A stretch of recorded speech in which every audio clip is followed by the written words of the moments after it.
ಅಡುಗೆ ಮಾಡುವ ಸಮಯದಲ್ಲಿ ಕೆಲವು ತಪ್ಪುಗಳು ನಡೆಯುವುದು ಸಹಜ. ಮುಖ್ಯವಾಗಿ ಅನೇಕರು ಮಾಡುವ ಸಾಮಾನ್ಯ ತಪ್ಪು ಎಂದರೆ ಅಡುಗೆಗೆ ಉಪ್ಪನ್ನು ಹೆಚ್ಚಾಗಿ ಹಾಕುವುದು.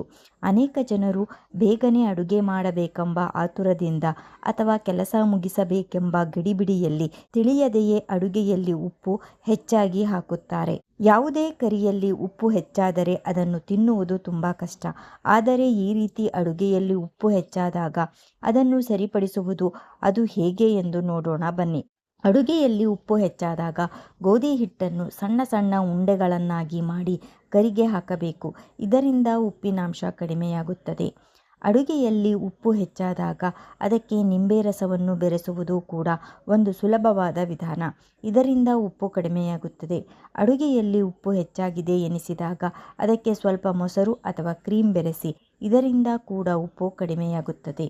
ಉಪ್ಪು ಹೆಚ್ಚಾಯಿತೆಂದು ಚಿಂತಿಸದೆಯೇ ಇಲ್ಲಿ ಹೇಳಿರುವ ಟ್ರಿಕ್ಗಳನ್ನು ಫಾಲೋ ಮಾಡಿ ಹಾಗೂ ನಿಮ್ಮ ಅಡುಗೆಯನ್ನು ರುಚಿಯನ್ನಾಗಿಸಿ.